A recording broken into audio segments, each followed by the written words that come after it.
আজকে সকালের লাইভ সেশনে অনেকগুলো আন্তর্জাতিক গুরুত্বপূর্ণ খবর দিব। বলতে পারেন ব্রেকিং খবর আছে। সঙ্গে থাকবে আ বাংলাদেশ ভারতের সীমান্তে উত্তেজনা নিয়েও কিছু তথ্য। প্রিয় দর্শক, শুনতে এবং দেখতে পেলে আমাকে একটু কমেন্ট করে জানান। আমি আগে কিছু শিরোনাম আপনাদের জানিয়ে দেই যে বিষয়গুলো নিয়ে আজকে কথা বলতে চাই। মার্কিন যুক্তরাষ্ট্র জিব্রাল্টার প্রণালীর কাছে তার নিউক্লিয়ার অ্যাটাকের প্রস্তুতি নিচ্ছে ইরানকে টার্গেট করে। পাশাপাশি ট্রাম্প আবারও জানিয়েছেন যুদ্ধবিরতি লাইফ সাপোর্টে ৯৯% সম্ভাবনা ভেঙে গেছে, 1% ঝুলে আছে। অর্থাৎ যে কোনো সময় আবারও যুদ্ধ শুরু হতে পারে ইরান আমেরিকার। পাশাপাশি সৌদি আরবের পর কাতারের সাবেক প্রধানমন্ত্রী এবার ইসরায়েলের মুখোশ উন্মোচন করে দিয়েছেন। ইরান চারদিক থেকে চেপে ধরছে পরাশক্তি আমেরিকাকে। দর্শক, এই খবরগুলো দেব। প্রথমে আমি সংক্ষিপ্ত আকারে বাংলাদেশের কিছু খবর আপনাদের দিয়ে নিচ্ছি।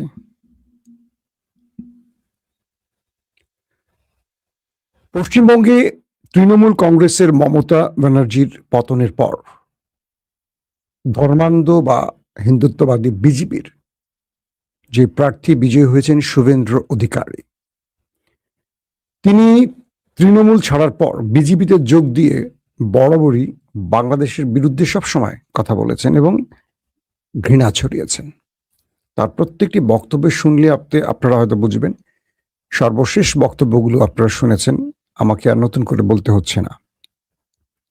তিনি পার্লামেন্টে বসেই ক্ষমতা গ্রহণ করে প্রথম যে সিদ্ধান্তটা নিয়েছেন সেটি হলো বাংলাদেশ ভারতের সীমান্তে কাঁটাতার তৈরি। তিনি তার সরকার, কেন্দ্রীয় সরকারের মাধ্যমে ৪৫ দিনের মধ্যে বাংলাদেশ এবং ভারত সীমান্তে, যেটা পশ্চিমবঙ্গ অঞ্চল, এখানে কাঁটাতার নির্মাণের নির্দেশনা দিয়েছেন। ৪৫ দিনের মধ্যে এখানে কাঁটাতার তৈরি হবে। প্রশ্ন করতে পারেন, ভারত এবং বাংলাদেশের মধ্যে পশ্চিমবঙ্গ সীমান্তে কত কিলোমিটার সীমান্ত রয়েছে? ২,২১৬ কিলোমিটার বাংলাদেশের সাথে পশ্চিমবঙ্গ অঞ্চলে আমাদের সীমান্ত রয়েছে। আবারও বলছি, ২,২১৬ কিলোমিটার আমাদের ল্যান্ড বর্ডার রয়েছে। এর মধ্যে ১৬৪৮ কিলোমিটার কাঁটাতার দেয়া আছে। অর্থাৎ ২,২১৬ কিলোমিটারের মধ্যে ১৬৪৮ কিলোমিটার আমাদের কাঁটাতারের বেড়া দেয়া আছে। ফাঁকা আছে ৫৬৯ কিলোমিটার। এই ৫৬৯ কিলোমিটার শুভেন্দ্র অধিকারী ক্ষমতায় বসে কাঁটাতার নির্মাণের নির্দেশনা দিয়েছেন। বলা আছে শূন্য রেখা থেকে, আমাদের দুই দেশের যে শূন্য রেখা আছে, এখান থেকে ১৫০ গজের মধ্যে কোনো কাঁটাতার, মানে ১৫০ গজের পরে কাঁটাতার নির্মাণ, এর মধ্যে কোনো কাঁটাতার নির্মাণ করা যাবে না। এটি ইন্টারন্যাশনাল আইন এবং সীমান্ত আইন। অর্থাৎ ১৫০ গজের মধ্যে কেউ কাঁটাতার তৈরি করতে পারবে না। যদি ১৫০ গজের মধ্যে কাঁটাতার তৈরি করতে হয়, দুই রাষ্ট্র লিখিতভাবে সিদ্ধান্ত নিয়ে একে অপর, অর্থাৎ যদি ভারত তৈরি করে বাংলাদেশের অনুমোদন নিতে হবে লিখিত আকারে, যদি বাংলাদেশ তৈরি করে ভারতের অনুমতি নিতে হবে লিখিত আকারে। এই পরিস্থিতির মধ্যে হঠাৎ করে পশ্চিমবঙ্গে আবারও সীমান্ত উত্তেজনা শুরু হয়ে গেছে। আমাদের পররাষ্ট্র অ্যাডভাইজার, আমার খুব প্রিয় মানুষ, হুমায়ুন কবির ভাই, আমরা লন্ডন টিমে একসাথে কাজ করতাম, তিনি যে স্টেটমেন্টটি দিয়েছেন, তিনি বলছেন বাংলাদেশ সেই অবস্থাতে আর নেই, চাইলেই কাঁটাতারে কাউকে হত্যা করে ঝুলিয়ে রাখতে পারবে। বাংলাদেশ সেই অবস্থা থেকে ফিরে এসেছে। আমার তার স্টেটমেন্টটা খুবই ভালো লেগেছে। তিনি বলছেন সীমান্তে কোনো সিদ্ধান্ত নিতে হলে অবশ্যই বাংলাদেশ সরকারকে অবগত করতে হবে। কেউ একক সিদ্ধান্তে কিছু করতে পারবে না, আর বাংলাদেশ পূর্বের পররাষ্ট্রনীতিতে ফিরে যাবে না। ইতিমধ্যে ভারতকে চাপে ফেলতে বাংলাদেশ পাকিস্তানের সাথে বেশ কিছু সম্পর্কের উন্নয়ন ঘটাতে চাইছে। কিছু শর্ত বা কিছু বিষয় দুদেশ সম্মত হয়েছে, যেটা ভারতের চোখের কাঁটা হয়ে যাচ্ছে। এখন পশ্চিমবঙ্গ সরকার যেভাবে বাংলাদেশকে উত্তপ্ত করতে চাইছে, এটা তারেক রহমান সরকারের জন্য বেশ চাপের হবে। তবে তারেক রহমানকে অবশ্যই এক্ষেত্রে শেখ হাসিনার ফর্মুলা মেনটেন না করে ঠিক ইউনূসের ফর্মুলা মেনটেন করতে হবে। কিরকম? যখনই ভারত আমাদের উপর চাপ দেবে, আমাদের উচিত হবে পাকিস্তান এবং চীনের সাথে সম্পর্ক বৃদ্ধি করা, যেটি ইরান করছে। আমেরিকার মতো পরাশক্তিকে নাকে দড়ি দিয়ে ইরান কিভাবে ঘোরাচ্ছে, আজকে ট্রাম্পের স্টেটমেন্ট কি? আমি 4 দিন ওয়েট করেছি ইরানের একটা প্রেমপত্রের, মানে একটা চিঠির, আর ইরান সে চিঠিতে আমাকে পুরোপুরি কি মানে হৃদয়ের মধ্যে কঠিন আঘাত করে বসলো, যাতে করে যুদ্ধবিরতি শেষ হয়ে যাচ্ছে। কারণ ইরান মার্কিন যুক্তরাষ্ট্রের দুজন কঠিন পার্টনার না, কঠিন শত্রু চীন রাশিয়ার সাথে সম্পর্ক সৃষ্টি করেছে। আজকে আমেরিকা ইরানে হোঁচট খাচ্ছে। তো বাংলাদেশ যদি শেখ হাসিনার ফর্মুলা মেনটেন করে যে নরেন্দ্র মোদীর কাছে দেহ মন সব বিক্রি করে দিয়ে নিজেকে সঁপে দেয়, তাহলে বাংলাদেশ কখনো দাঁড়াতে পারবে না। সারা জীবন বাংলাদেশকে ভারত তার অঙ্গরাজ্য মনে করে পায়ের নিচে পিষ্ট করবে। আর যদি বাংলাদেশ ভারতকে বলতে পারে যে তুমি যদি আমাকে চোখ রাঙানি দাও, আমি তোমাকে চোখ রাঙানি দেব, সঙ্গে সঙ্গে ভারতের চেয়ে শক্তিশালী সামরিক বা বাণিজ্যিক পার্টনার চীনকে বাংলাদেশ কাছে টানে, আবার ভারতের চির প্রতিদ্বন্দ্বী পাকিস্তানকে যদি কাছে টানে, খেলা শেষ ভারতের। কারণ এই অঞ্চলে ওই দুটো রাষ্ট্রের মিত্র বাংলাদেশকে ভারত বেশি দিন টলারেট করতে পারবে না। তাহলে বাংলাদেশের সাথে আপোষ করতে হবে। বাংলাদেশের তিস্তা বলি, আরো যে অভিন্ন আমাদের নদীগুলো আছে, আমাদের আরো যে স্বার্থ সংশ্লিষ্ট বিষয়গুলো আছে, সীমান্তে হত্যা বলি, মাদক বলি, যা যা আছে, ভারত এক নিমিষে বাংলাদেশের দাবি মেনে নিতে বাধ্য হবে। কিন্তু হাসিনা সেটা করেনি। অবৈধ ক্ষমতা টিকিয়ে রাখার জন্য সবকিছু ভারতকে দিয়ে দিয়েছিল। আমি বিশ্বাস করি বিএনপি সরকার, অর্থাৎ তারেক রহমানের সরকার আগের পথে হাঁটবেন না। দর্শক, চলেন আপনাদেরকে এবার আমরা আন্তর্জাতিক খবরগুলো দেওয়ার চেষ্টা করি। আমি গতকালকে রাতের লাইভে আপনাদের বলেছিলাম যে সৌদি আরবের একজন প্রিন্স বা যুবরাজ, সাবেক গোয়েন্দা প্রধান তুর্ক আল ফয়সাল, তার যে স্টেটমেন্টটা, সেখানে সে একদম ধরিয়ে দিয়েছে যে ইরানের সাথে আরবের এই লড়াইটা ইসরায়েলি পরিকল্পনার অংশ, এবং এটি তারা একটা গ্রেটার ইসরায়েল তৈরির পরিকল্পনার ছক তৈরি করছেন। যারা লাইভটি দেখেছেন তারা আশা করি জেনেছেন, যারা দেখেনি দেখে নেবেন কাল রাতে। আজকে কাতারের আরেকজন সাবেক প্রধানমন্ত্রী তিনি স্টেটমেন্ট দিয়েছেন, কাতারের শেখ হামাদ, তিনি স্টেটমেন্ট দিয়েছেন নতুন করে, সাবেক কাতারের প্রধানমন্ত্রী, যে মধ্যপ্রাচ্যে এই অশান্তির মূল কারণ ওই একটি দেশ, এবং তারা কৌশলে গ্রেটার ইসরায়েল তৈরিতে এই অঞ্চলে আমাদের মধ্যে, আমাদের ভ্রাতৃ রাষ্ট্র, আমাদের বন্ধু রাষ্ট্রদের মধ্যে ক্ল্যাশ লাগানোর চেষ্টা করছে। ইতিমধ্যে আরব আমিরাত আরব ব্লক থেকে আলাদা হয়ে যাচ্ছে মানে স্বার্থ সংশ্লিষ্ট ক্ষেত্রে, যেমন বাকি আরব রাষ্ট্রগুলো ইরানের পক্ষে না দাঁড়ালেও ইসরায়েলের পক্ষে দাঁড়াচ্ছে না। তারা হয়তো আমেরিকার চামচামি করছে, কিন্তু ইসরায়েলের পক্ষে নেই। সৌদি আরব ইসরায়েলের পক্ষে নেই, কাতারও ইসরায়েলের পক্ষে নেই, কুয়েত ইসরায়েলের পক্ষে নেই। দুটো দেশ ইসরায়েলের চামচামি করছে, একটা আরব আমিরাত, একটা হলো জর্দান। এখন বিষয়টা কি দাঁড়ালো? কাতারের সাবেক প্রধানমন্ত্রী শেখ হামাদ বলছেন যে গ্রেটার ইসরায়েল তৈরিতে, অর্থাৎ ইসরায়েল যে ম্যাপটি দেখিয়েছে, পুরো ইসরায়েল সহ, ফিলিস্তিন সহ, জর্ডান, সৌদি আরব, একটা বিশাল অঞ্চল নিয়ে যে গ্রেটার ইসরায়েল তৈরি করবে তারা, সেই গ্রেটার ইসরায়েলের পথে তারা হাঁটছে। আর এই পথ মসৃণ করার জন্য, সহজ করার জন্য তারা এই অঞ্চলে আমাদের মধ্যে বিরোধ লাগিয়ে দিয়েছে। এখন আমরা লড়াই করছি, আর তারা ভেতরে বসে, ইসরায়েলে বসে তারা গ্রেটার ইসরায়েলের রূপরেখা তৈরি করছে। কথাটি বুঝতে পারছেন? কাতারের শেখ হামাদ, যিনি সাবেক প্রধানমন্ত্রী, তিনি কত সহজে খোলামেলা ওই দেশটির চরিত্র উন্মোচন করছেন। এটি কি আরবের বাকি দেশ বুঝতে পারছে না? অবশ্যই বুঝতে পারছে। তিনি বলছেন আরব দেশগুলোর উচিত ইরানের সাথে বসে মধ্যস্থতা করে সমাধান করা, তৃতীয় কাউকে এনে এখানে যুদ্ধ ছড়িয়ে দেওয়া উচিত নয়। তার মানে কি, আরবরা আমেরিকাকে ইসরায়েলকে এনে তাদের ভূমি আকাশ স্থল ব্যবহার করতে দিয়ে ইরানে হামলা করেছে, এটাকে তিনি সমর্থন করছেন না। কাতারের সাবেক প্রধানমন্ত্রী, এটা কিন্তু বাংলাদেশের প্রধানমন্ত্রী না, এরা সব যুবরাজ পরিবার, এরা একটা পরিবার, এরা কোনো না কোনো দায়িত্বে থাকে। কেউ প্রতিরক্ষা মন্ত্রী, কেউ এই মন্ত্রী, কেউ প্রধানমন্ত্রী, কেউ এইটা কেউ ওইটা, সব নিজের একটা ফ্যামিলি ভাইরা। এবং এরা কখনো বাংলাদেশের মতো কথা বলে না যে বিএনপির এক নেতা একটা বলছেন, আরেক নেতা একটা বলছেন, ওই নেতা একটা বলছেন, সেই নেতা একটা বলছেন, কোনটা রাষ্ট্রের কথা বোঝা যায় না। কিন্তু আরব রাষ্ট্রে এটা হয় না। আরব রাষ্ট্রে একটা নির্দিষ্ট নীতির উপরে ভিত্তি করে সবাই কথা বলে, কেউ ফাঁসুকি কথা বলে না।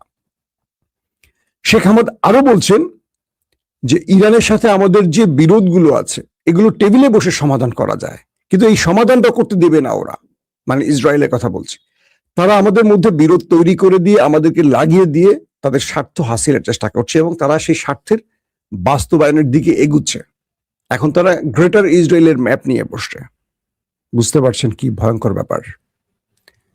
কালকে সৌদি আরব, আজকে কাতার, তারা প্রকাশ্যে এখন কথা বলছেন। এই কথাগুলো এতদিন আমরা বলে আসছি, রাজ পরিবার এখন বলছে, তার মানে আমরা যেটা বলেছি সেটাকে তারা ওন করছে, অ্যাডমিট করছে।